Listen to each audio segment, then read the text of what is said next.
Welcome, everyone. I'm Dr. Basil Considine. I'm here from the ACU Online Writing Center, and today we are doing a special new webinar that was actually created by request from students such as yourselves, who said that they wanted to hear more about the human side of writing a dissertation, that wanting to know about the journeys that other people had been on was something that they were interested in hearing more about, both for inspiration and also to understand some of the milestones and challenges ahead.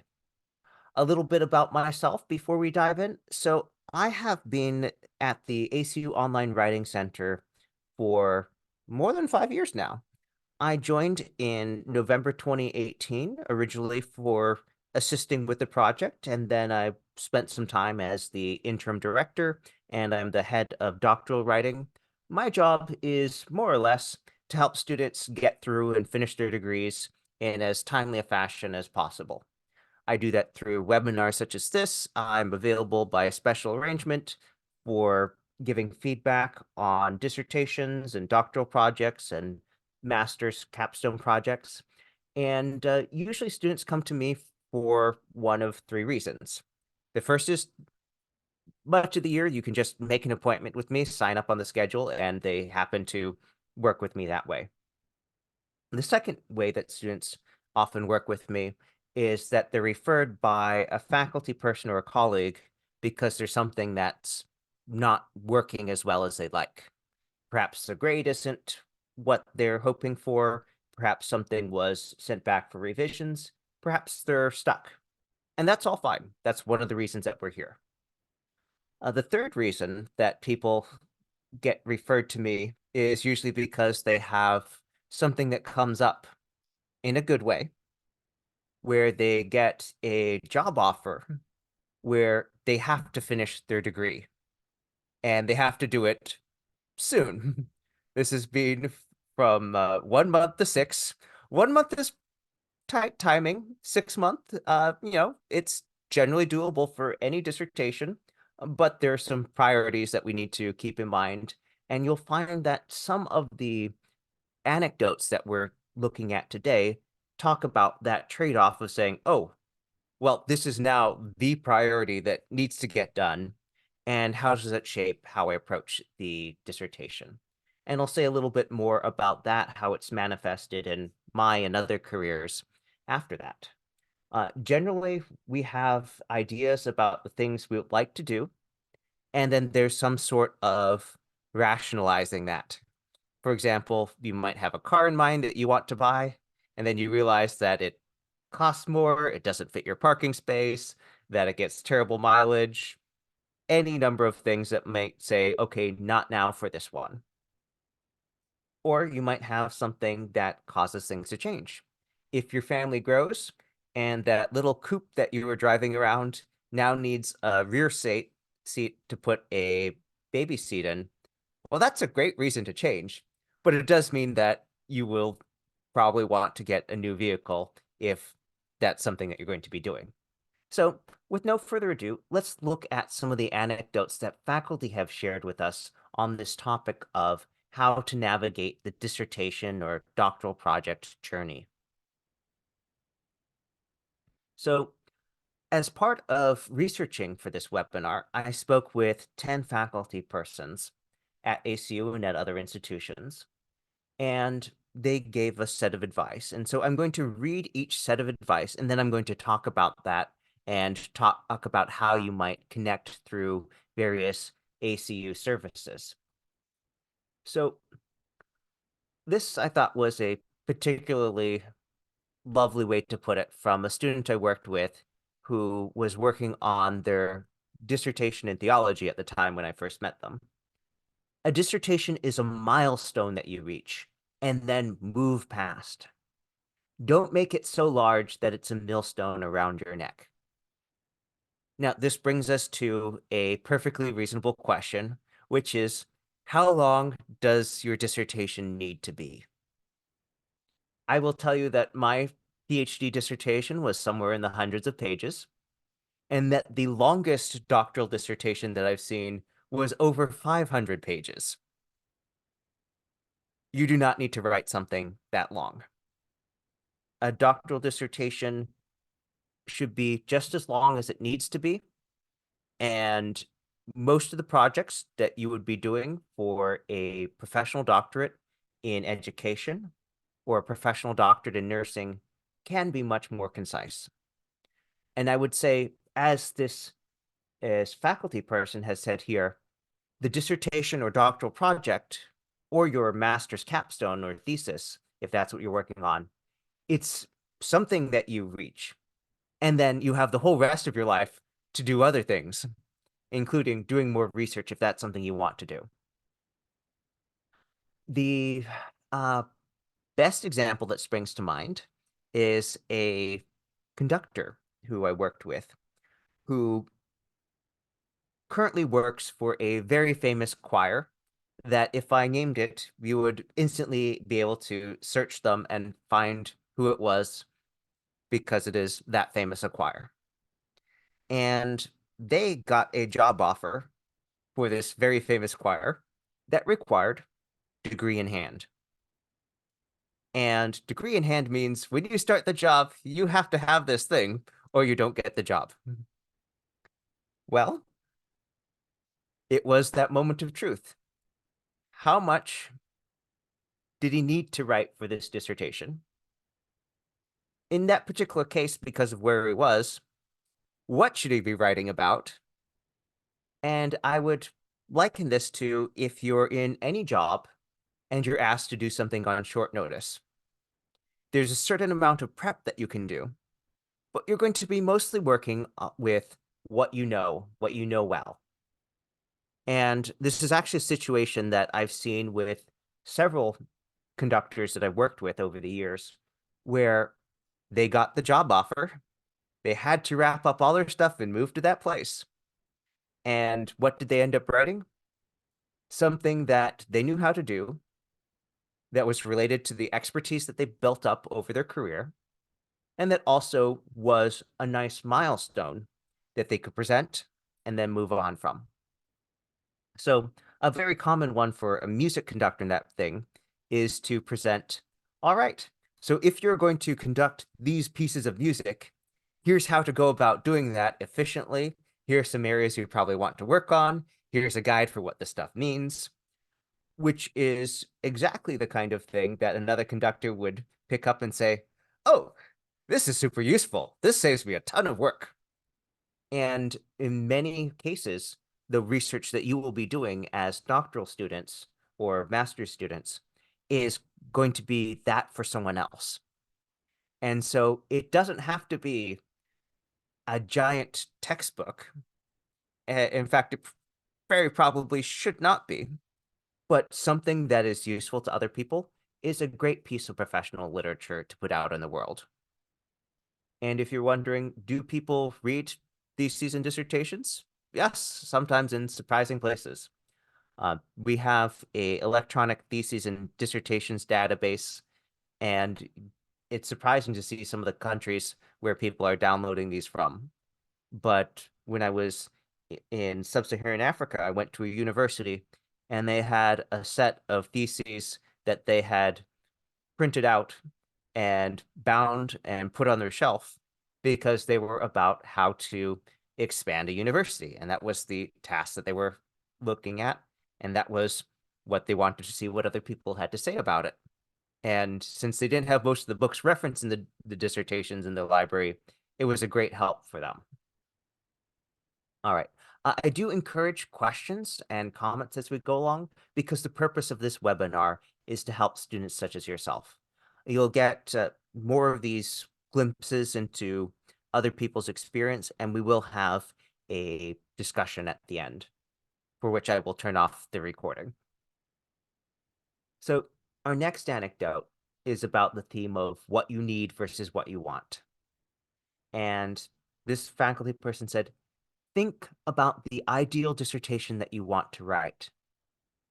Now think about what you'd do if you got a job offer that required having your degree in hand and you had to finish that dissertation in just 6 months of proposing, researching, and writing. What would you need to do to right-size your research to get that job? And this isn't a hypothetical. In one particularly colorful anecdote, I had a student ask to see me because their spouse had given them an ultimatum, which was, you finish the dissertation so we can continue our life together, or I will continue my life without you. Now, I'm happy to say that I checked in with a student, or a former student, and they did finish, and they're still married to their spouse, and they're all much happier when they're not splitting their attention with that looming over them. Because that particular student was working on their dissertation for 6 years. Not an ACU student, I should point out, but it is a situation that many people who are doing very well in their professional careers have trouble setting aside the time, and anything that you carry over you for that amount of time can feel like something that you just can't get done. And then something happened to make it a priority, and we got that taken care of, checked off, and everything was better on the other side, or so I'm told. Another piece of advice is about how to proceed with knowing what you're going to write. In this case, specifically by outlining versus free writing. Free writing is when you just sit down and you write whatever comes to mind. Outlining is when you plan out what you're going to write before you write the actual topic sentences and paragraphs and everything. If you're passionate about a topic, you can write and write without an ending. Creating an outline before you start writing, especially for chapter 2, which is the literature review chapter in an ACU dissertation, especially for chapter 2, this is how you keep from writing more than you have to and ultimately finish in a reasonable span of time. Now, outlining is one of those things that some people love and some people have feelings about it that is the opposite of love, but is very effective. I have had students, classmates, and friends over the years who have had to have other people force them to write outlines to make sure that it would happen because they knew it was good, but they really didn't like doing it. I have one colleague who basically wrote out their whole dissertation outline in a notebook on paper in a spiral bound notebook because that was the only way that they could get away from the constantly typing and deleting that they did when they tried to make their outline on the computer. Now, once it was written out in that spiral bound notebook, they were able to type it up and then expand that from there.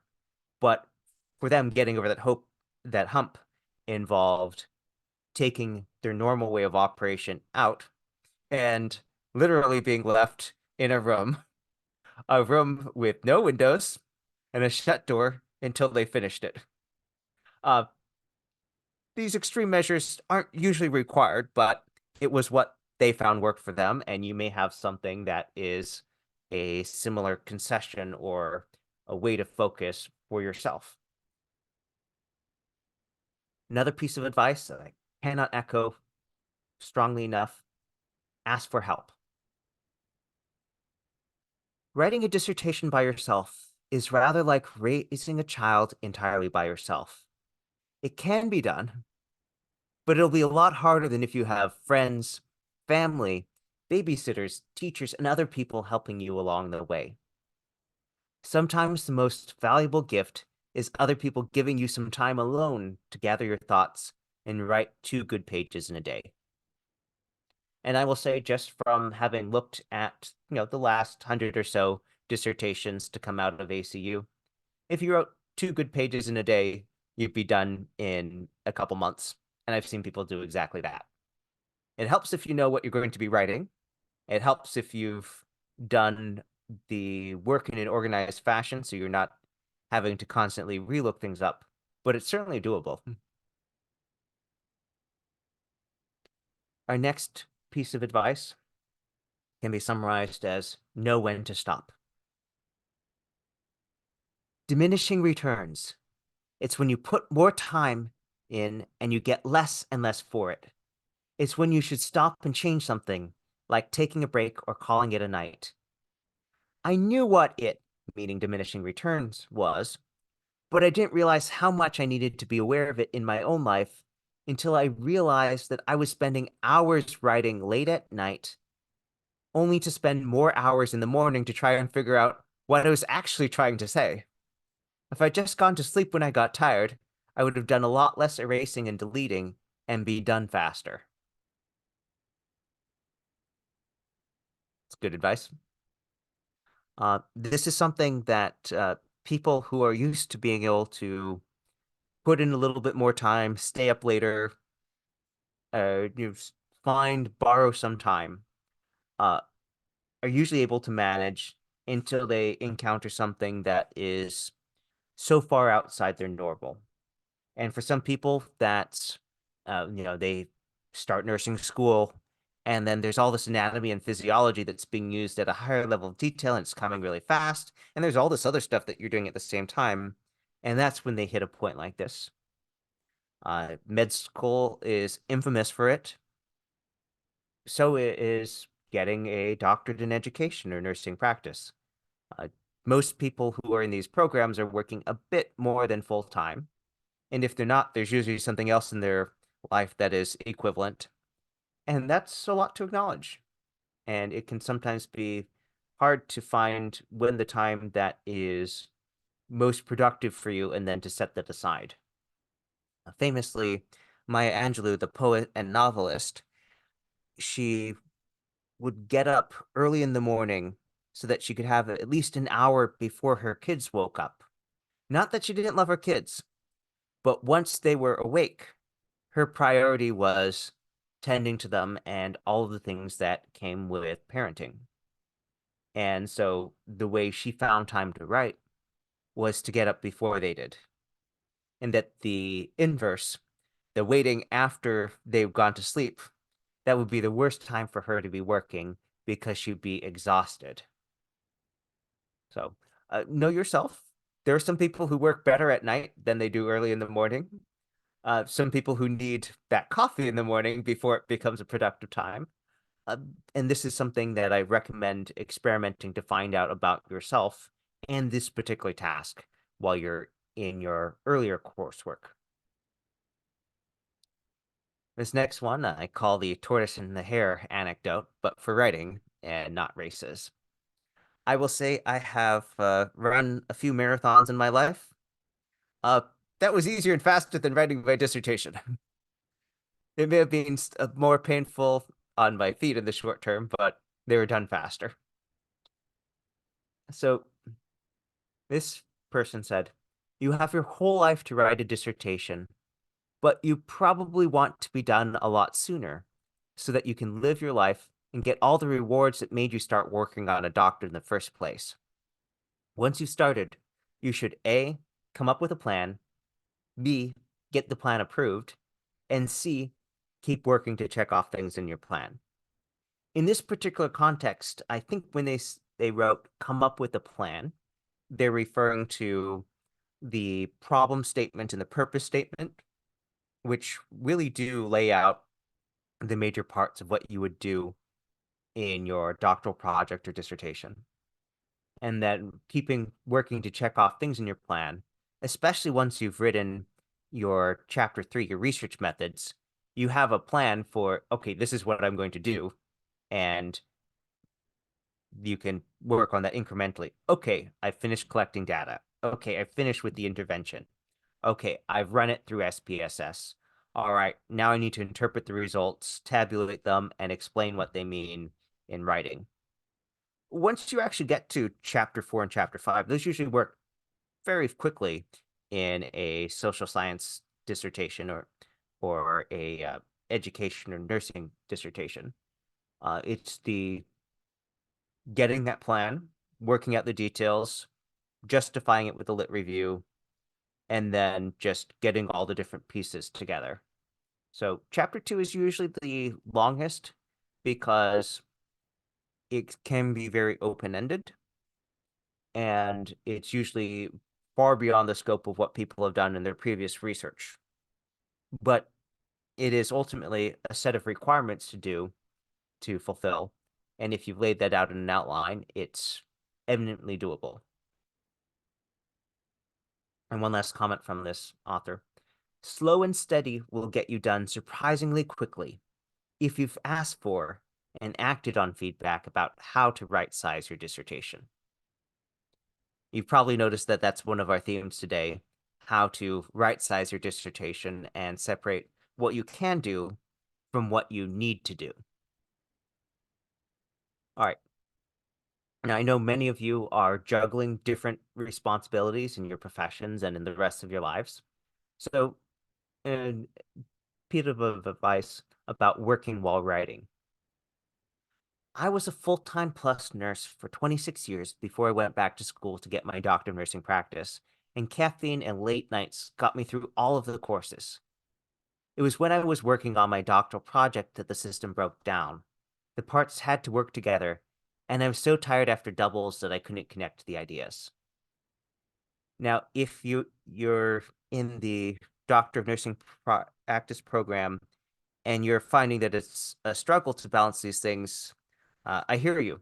The last time I checked, our average student in that program was working somewhere between 50 and 60 hours a week, and some were in the 70 to 80 range, which is a lot by any measure. And in this case, it was not the inability to be on their feet or sitting at a chair, but the ability to work usefully on their project when they were exhausted from all that. Ultimately, what got me through the project was treating the writing and research like a job, meaning that I blocked off time to work on it and set it aside when I moved on to other things when the time was up. I did a lot of proofreading during my lunch breaks and a lot of running SPSS with my morning coffee, but I was able to tell people I'm working and they left me mostly alone, and I finished. Now, I don't know how many of you were paying attention to cinema in the late 90s, but there was the first American Godzilla film, and they had a tagline, "Size is everything." With a dissertation, this is really not true at all. You want right-sized, not supersized, meaning right for your needs. Let me pose a question for those of you in the chat. Uh, what do you want to do when you finish your next degree? What door do you want to walk through that degree will help you open or enter? I will say that when I got my PhD, one of the reasons I wanted it was there are certain jobs that required it. Another was that I wanted the particular understanding or expertise that I would get along the way. And once I got that expertise and understanding, uh, I could have been in school longer, but all the other things that I wanted were still to come. And so once I had the things I needed from my PhD program, almost all of them were easier and faster and more pleasant to pursue when I had that degree finished, when I had the diploma in hand, PhD after my name. And I think we can all agree that life is nicer when people aren't charging you money to take your time. So, if nothing else, finishing with tuition payments is a happy milestone. And I'm seeing some great examples being shared in the chat, aiming for advancement opportunities, a position like a provost or dean in secondary education or higher education, being a part of organizational change at a district level. These are all great things, and I look forward to you succeeding at them. And I will say, I am absolutely impressed by all the things that graduates from our school have done over the years. We have so many people who are in dean's offices. I think I know two provosts from the last 2 years that we have a ton of superintendents, vice presidents, principals, and more. And in some cases, that particular thing that you're looking for is something where the degree is more of a checkbox to say, okay, we need this and this other package. In other cases, it is the tool to unlocking a larger set of things. And whichever one you have in mind, uh, let's right size this for what you need and have it focused on the things that you need. See another example about curriculum designing to improve student-led learning and self-learning. All great things. So this is actually an anecdote from someone about how their doctorate interplayed with their professional advancement. I was promoted to vice principal and my student life went on hold. Then I was offered a job as principal, contingent on degree in hand by the start of the new fiscal year. I had only done a pilot study with 30 or so participants, and I thought I was going to have to turn down the job because I'd proposed having 100, and there was no way I was going to be able to get all those participants in just 4 months. Then I met with my writing coach, and they pointed out that I'd already gathered data from more participants than many similar research projects. After talking with my advisor, we updated my chapters so the pilot study became the dissertation study. I wrote chapter 5 in a month, and I got my diploma and principal job halfway through the summer. It took me another 2 years to do the full study for a journal article, so I'm glad I finished first. This particular person, if I recall correctly, they graduated 3 years ago, and it really was somewhere where lots of things changed. They got their EDD diploma. They got their principal job. They moved. They bought a house. Like so many things changed at once. And I can only imagine how hard it would have been to try and do the original study in that time because they were actually interviewing people at a fairly high level of education and sorry, fairly high level within education, where getting 100 participants would have required crossing state lines to get that larger pool. And they eventually did it. They got that 100 people that they were looking for, but they did that after they finished their dissertation, defended it, got the diploma and everything. So in that case, it was a project that uh, they wanted to do the project, but they didn't need to do that full project right then. What they needed was enough to finish the dissertation, get the diploma, get the job, and everything. Which brings us to our next theme, which is learn to let go. I had a lot of ideas for what I wanted to do for my thesis. I learned that mixed methods gave you the best data analysis, so by golly, I was going to do it and do it right. My chapter 2 was 50 pages, which for the record probably means that you're writing more than you have to, at least for a EDD or DMP. My chapter 2 was 50 pages and only half done, and chapter 3 was getting longer every day when my chair said, "Why don't you just do a quantitative dissertation? You found the data already." By found the data already, they had found a government repository of anonymized data that they could use without having to get special permission. It was in the public domain and already de-identified. So it was very quick to analyze compared to having to go get the data first before you do the analysis. I didn't want to let go, but I agreed to a meeting with the dissertation director to see if I was going to have to start from scratch. And 2 hours later, we found a complete lit review for my much narrower project hiding in that chapter draft. Uh, that is, I remember that meeting actually, and it's probably the most on a pages deleted per hour basis. It's probably the most deleting I've ever done in someone's dissertation. But they had worked most of their way through a qualitative research portion of the lit review. They were just starting on mixed methods thing, and with this reconceptualization of their dissertation to focus on just a quantitative analysis, they didn't need to finish revising that qualitative section. They didn't need to write the mixed methods things. We cut it out, made some modifications, and it was done.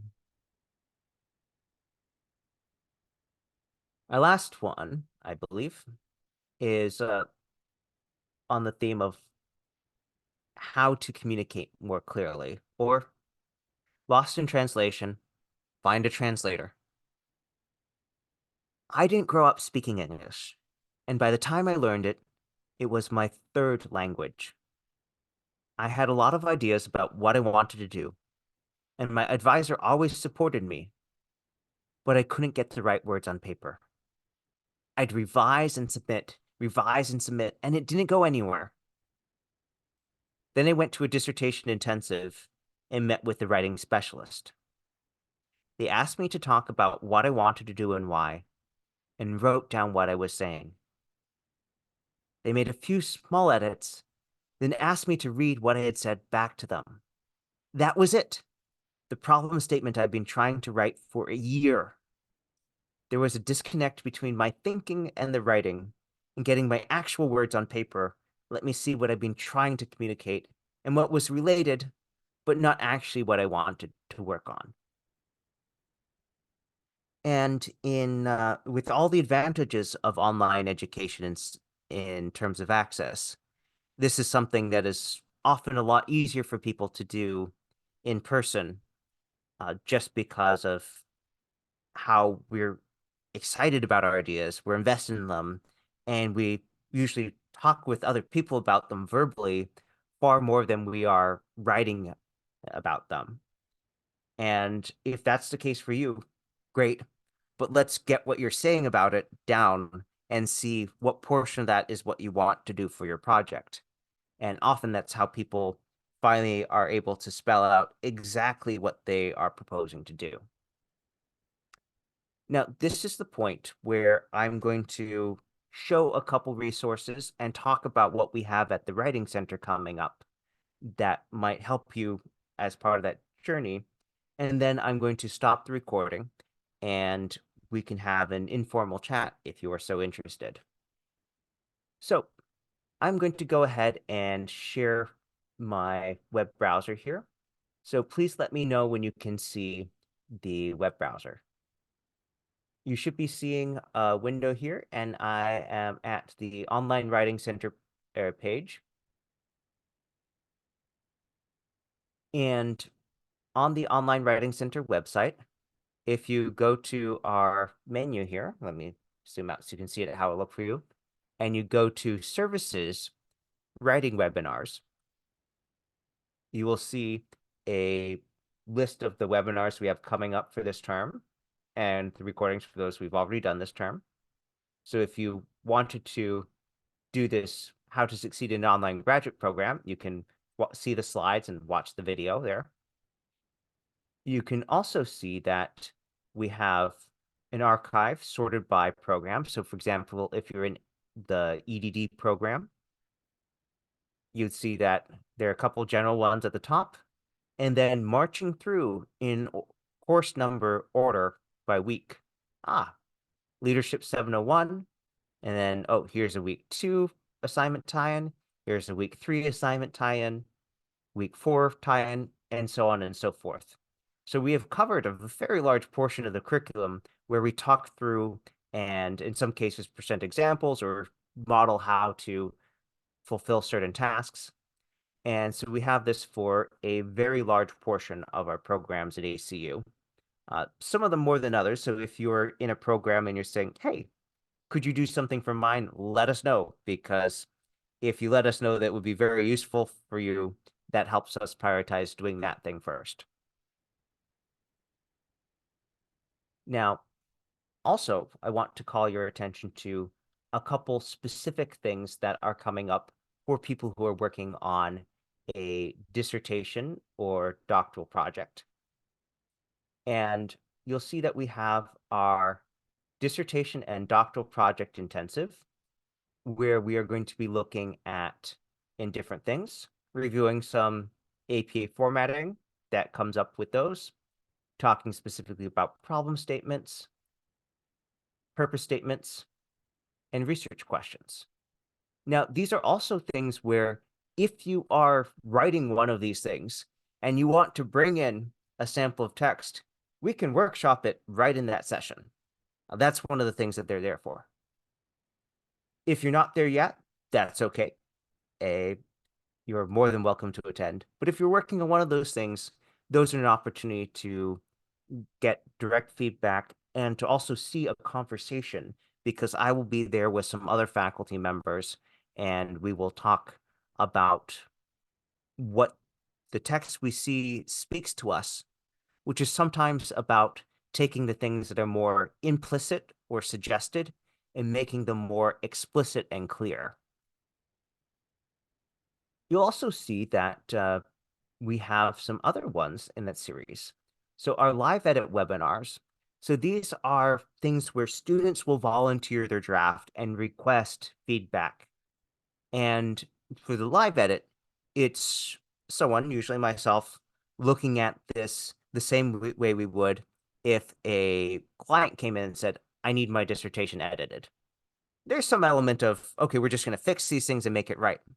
There's also a lot of looking at it and saying, okay, it's not clear what you mean here. Or, I think this is what you intended. Does this capture what you're trying to say? And that is a different way of looking at a manuscript than when you're getting feedback from a research advisor like your dissertation or doctoral project chair or advisor. There's also a special session on qualitative methodologies and on quantitative methodologies. So if that's something that you haven't done before and you want to brush up on that, those are the webinars for you.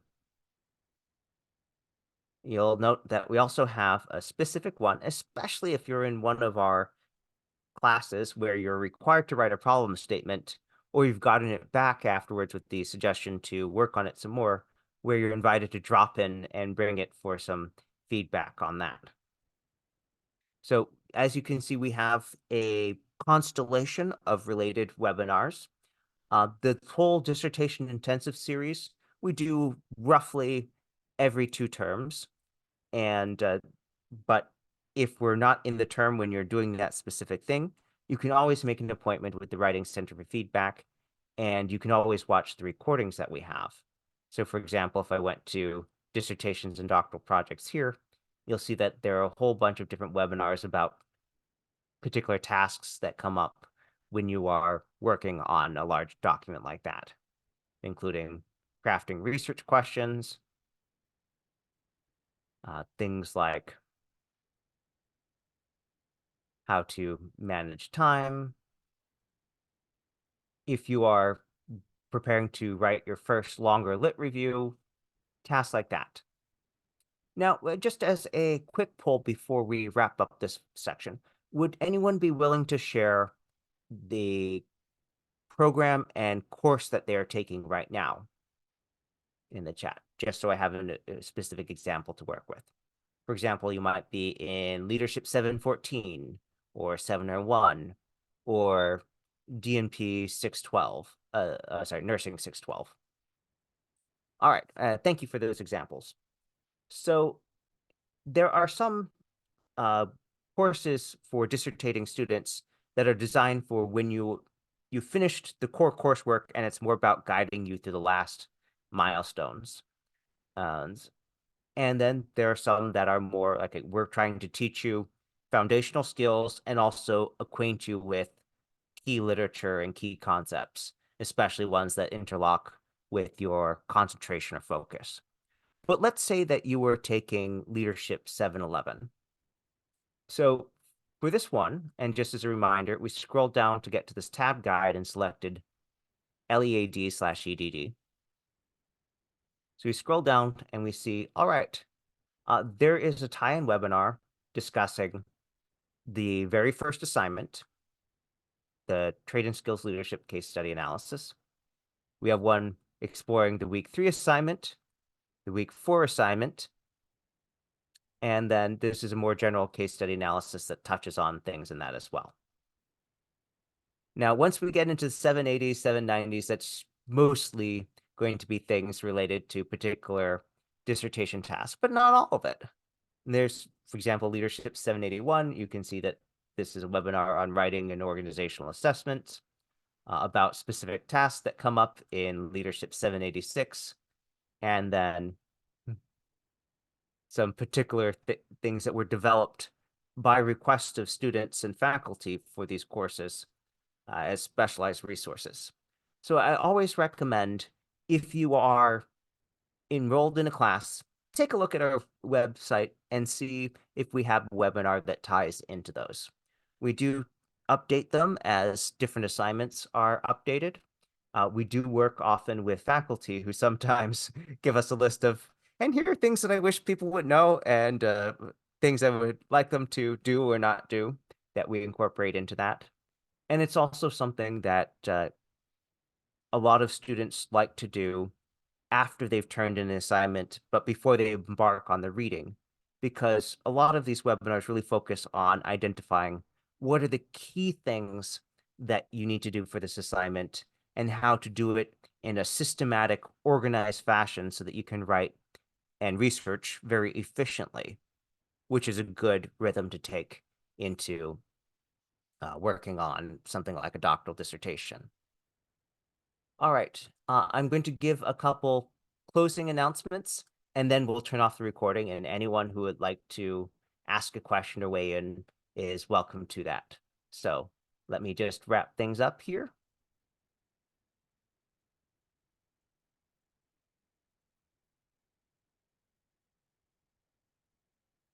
So if you haven't been to the Online Writing Center before, if you go to my.acu.edu, that's my.acu.edu to our portal, you can select under academic resources the Online Writing Center page in my.acu.edu, and that will take you to our scheduling system. And you are always welcome to come to the Writing Center for help with any project at any stage. We've even had people who finished their dissertation come to us because they were now working on job application letters, which is a great way to see where things are going into the future. If you have something that you want feedback on, it's generally helpful to get that feedback sooner rather than later.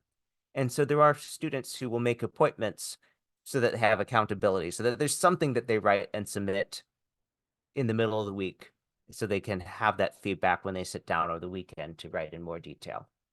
However, you might wish to do that, any student in our online programs can come to the Writing Center for up to 2 appointments per week, and you can schedule 2 weeks in advance, and there is no charge for any of that. Now, we do not charge for services at the Writing Center. I did a study of peer writing centers once, and I found another institution that was charging $100 per hour, which is an amount that would make me not want to go to the Writing Center very often. But it is included as a perk here. So with that, let's draw the recording to an end.